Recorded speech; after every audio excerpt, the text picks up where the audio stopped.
over 35 years of my working life, I was involved in theatre and cinema. Still have a few bits and pieces in my collection.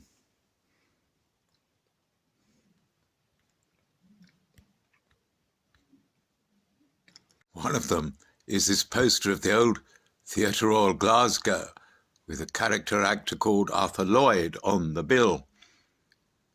This dates from 1859, a little before my time. Souvenir from the Tivoli Gardens in Copenhagen, also adorning my walls. A clever stock poster. You will see the printer's devil holding a pot of red ink and the clown ready. But the poster is blank, and that is because the artistic design was a stock thing kept in print, and on the appropriate days they would overprint in that white space the items that were on for that day. One of the Alexandra Theatre Hall. The connection with me and this is the initials in the corner.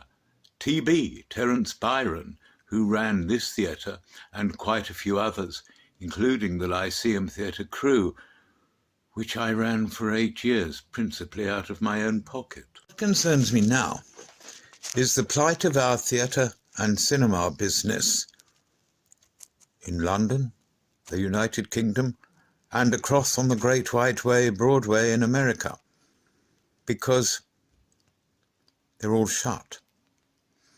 And as far as cinema is concerned, the circuit known as Cineworld in the UK, which owns Odeon as well, has taken issue with Universal Studios' latest exploit to release their latest children's film through streaming rather than at the cinema. And in 3 weeks it has taken more on streaming than it would earn Universal as a cinema release. And that is frightening. So with one circuit with over 1,000 cinemas now not dealing with Universal, the very core of what we know as going to the cinema is really very much under threat. One share of the market which may not be so affected is what we used to call art house. But even there, Curzon is streaming a lot of its films, and the BFI is doing an awful lot to stream classic cinema. So with all this available, will the cinemas ever live again? Certainly, for myself, I see them not reopening in England, possibly the States too, considering the seriousness of things there, until December, possibly later. But let's look briefly at the theatres. Most of the theatres around in big cities are commercial undertakings. In my day, and I admit things may be different now, theatre owners didn't produce their own shows. They rented the theatre for a fee to the producer and had a contra account, staff costs and things which were deducted, but thereafter all the takings for the show went to the producer, which meant the producers like H.M. Tennant were really raking it in. Then we have to counter the subsidised theatre. Places like the Royal Opera House, Covent Garden, and the London Coliseum, home of English National Ballet, no, that's Birmingham, English National Opera, for example. These theatres are paid a subsidy via the Arts Council of Great Britain to balance the cost of mounting an opera compared with the possible receipts. They are, as is Glyndebourne in East Sussex, now asking patrons to donate the cost of tickets for performances which will not happen to the theatre. Well, why should we? We pay dearly to go to see presentations at these theatres. Why should we give money for something that isn't happening? And I have a belief myself that there is a misplaced sense of entitlement on the part of these theatres.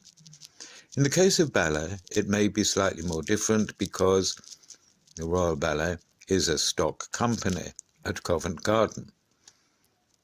Years ago, Covent Garden used to sing in English with a stock company. Now it sees itself, as does the Met in New York, as a much more important international house. Well, it's cancelled all its programs. Those international artists will not be available at the drop of a hat. So here we are, faced with some possible reopening, again I think not until December. How will the rehearsals be scheduled? There is nothing in rehearsal. For myself, I feel the plight of commercial theatre, like most of the West End and Broadway ones are, is much more in doubt. How will the owners of, in London's case, mainly 100-year-old theatres, even older, the subject of national listing as graded buildings which must be preserved, how will those owners have any money if there is no producer in existence to rent them? Now, the producers, of course, will have their profits from previous successes. The theatre owners will have reserve accounts too. But how will they get going again? You can't run theatre on social distancing, every 2 seats left vacant, every other row left vacant. It reduces the holding capacity of the house.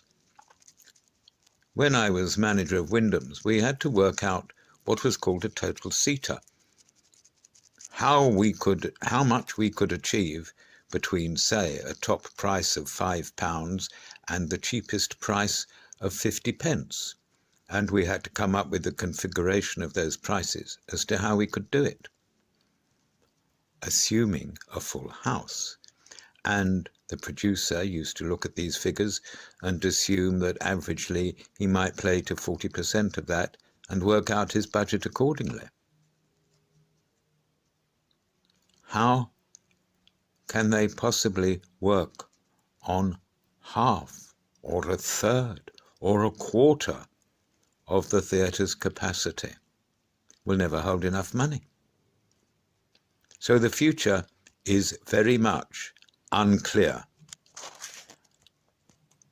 And someone has to face the problem and start talking very seriously about how it is going to be solved. I leave that problem with you in the hope that someone will enlighten me.